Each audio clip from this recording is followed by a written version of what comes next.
All right. Shrunken Head Studio coming to you live from my Pro Tools station. Actually going to recording on a nice microphone. And picture isn't so great, but I've been fooling around my little $7 camera here, and this is about as good as I can get it. So and I stuck it up on top of my monitor, which it's kind of cool. You get a really nice view of my, dirty laundry, whatever. I got some Swiffers out.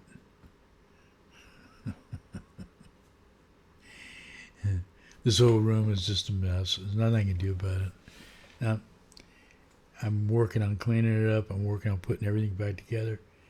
But, I mean, this is like years and years of neglect. I mean, I have not torn through my stuff in my studio. And anyway, this totally, I'm going to undigress. Every time I say the word digress, I have to laugh because it's such a dumbass word. Anyways, I was watching TikTok again this morning, and I saw a poor lady on there who had been homeless for a couple of years and is now getting her stuff back together. But she went on a pretty good rant about the Salvation Army, and she called it the Starvation Army because of their rules and regulations. Another thing I didn't know about them is that their headquarters is in England, and apparently the people that run it are just very wealthy, and the people that run the American chapter are, very wealthy. This lady went down the rabbit hole of the Salvation Army, and she changed it to the Starvation Army. She couldn't get assistance from them because she wasn't living out on the street. So she took her son and let her son stay with her grandmother. She got some assistance, but nothing like what she was supposed to. I mean, in her estimation, she was lied to. And anyway, it's just a horrific story of these charitable organizations. Now, I don't know that they're all like this, but I'm going to go through and tell you about my experience. And I worked for the hell was their name? They're established here in this country. It was the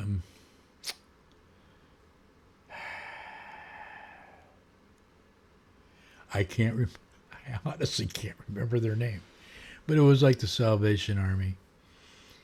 Huge organization, and I worked in their corporate headquarters on Wilshire Boulevard. I was up about on the third floor, and I was in charge of doing all their stock.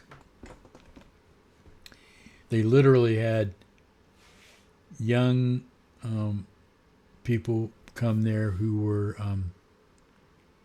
challenged, to say the least, who were volunteers that worked for free. And I was in charge of, and I didn't work for free. I mean, I was working for minimum wage at the time, which is probably a couple of dollars an hour. And this is back in the early 70s.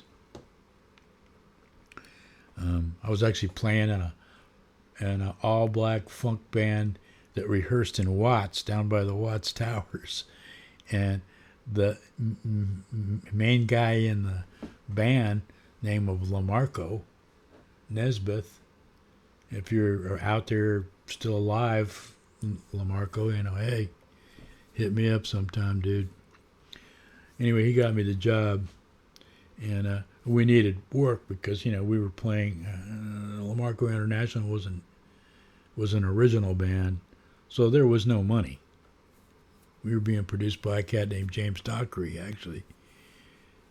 I'm sure James isn't around. He was probably 15, 20 years older than me. Don't know for sure. He had a doo-wop band back in the 50s, and apparently well known in the black community. I didn't realize that till later on. So anyway, this cat Lamarco got me this job, and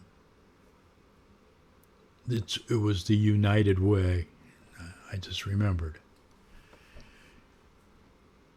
So the stock room that I inherited, my first week that I was there, I completely cleaned it all up, got everything organized, and there wasn't shit for me to do. I mean, I would show up for work, and I would just literally sit there at my desk and just kind of, nod out and wake up and, do one of those numbers. And finally I went to the guy that was the boss of me, and I said, man, give me something to do. The stock room's cleaned up, and every now and then some poor kid comes in there, or a group of people come in there and they mess things up, and I get deliveries and I have to put things away. But honestly, the amount of work in that stock room is about 2 or 3 hours a day at the most, and some days it's none. So they said, okay, we'll give you the mail route for the executive branch. Okay. So I'm on the 3rd floor. This is about a 6-story building right off of Wilshire Boulevard, right almost into downtown. It's actually kind of a beautiful area. There's a park across the street. I used to go and hang out at lunch, have cigarettes and whatever, drink coffee. And so here I am, come about 3 in the afternoon, I'd go load up the mail cart downstairs and I'd start delivering. I didn't deliver mail to the 1st floor stories because that's where all of us regular people were. The top 2 stories was like the semi, like the managers and stuff. And then at the very top were the executives of the United Way. So just to give you a little description, you hit the 4th floor or the 5th floor, wherever the managerial rows were, and it was they were just kind of like normal offices. You would go in there, nice. The building was built in such a way that the bathrooms and they had, anyway, most of the offices that ringed the outside of the building, so most of these offices had windows. I noticed that because my office was in the middle of the building downstairs, and I had zero, none on sunlight and windows and stuff. So that was all good, So I remember my first day, and then I went up and I had to deliver mail to these executives, and there was only about 4 or 5 of them. And I went into these offices, and they were just, plush. There was, really expensive Persian rugs, all wool, you could tell, mahogany desks, just the best of everything.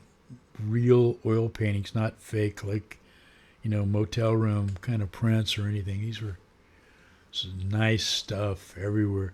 Bar, television. And I'm looking at all this, and there was about 4 or 5 offices like this. I'm going, I mean, are the people that are giving you money paying for all this? So then I started talking to people that work there, and I noticed that a lot of these dudes in the morning were showing up, and they were being actually chauffeur driven to work. And I'm thinking, well, are these just wealthy volunteers? It's all like how dumb I was. Yeah. Oh no. They all were paid through the generosity of people who gave to the United Way. I'm telling you, from my point of view, look, I only lasted 6 months there. I couldn't take it. I mean, every time I went up and delivered mail to those executive offices, and I ran into one situation that was, pretty obvious when I knocked on the door and came in, and the secretary's walking out, straightening up her skirt and shit. So, well, I mean, that'd go on anywhere, but still, it was funky, I thought.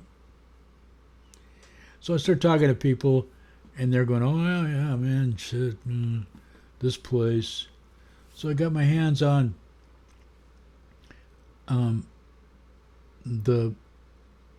I forget. I think it was a guy that was running the head of the, he ran all the volunteer people, and he showed me this actual breakdown of what happens at that company, all the expenses. All the money that's donated was, and this is back in the 70s, I don't know now what's going on. All the money that came in, only 40% went out to actually help people. And most of that was just bullshit, handing out pamphlets and advertising and crap.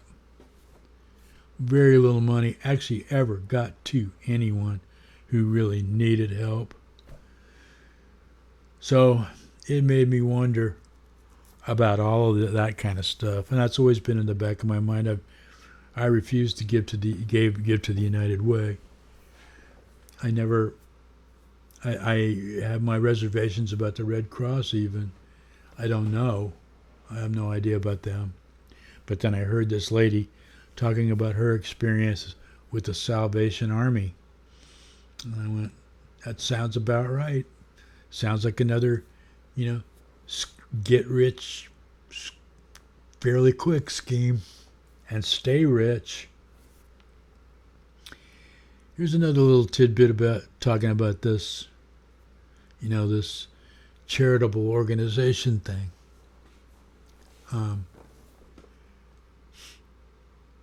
Anybody ever notice that, and this was brought to my attention by somebody else again, I was talking to him about this story, and he goes, yeah.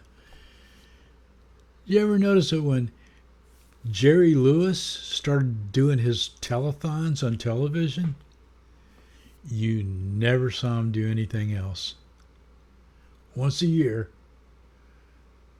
that motherfucker went out and conned everybody out of millions of dollars. And it was in his contract that a certain percentage went right into his pocket. And he never, and I hate speaking ill of the dead now, don't get me wrong, but that fucker never did another thing except for that Jerry Lewis telethon. From that time on, It was so lucrative. So I guess all I'm saying to people is that, if you've got a mind to give your money to anybody, that's calling themselves a charitable organization, spend a little time. Just spend a little time and look at it. Now, I would never give anything to the Jerry Lewis people. I would never give anything to the United Way. And Salvation Army, definitely, they're a bunch of cultists anyway. Do I know of any really good charitable groups? No, I don't. I don't profess to know anything other than what I've told you. But I have had some personal experience, and again, I don't trust these people, any of those kind of people. But that's just me. Anyway, that's enough of that rant for today. I appreciate it. And buenos dias and adios.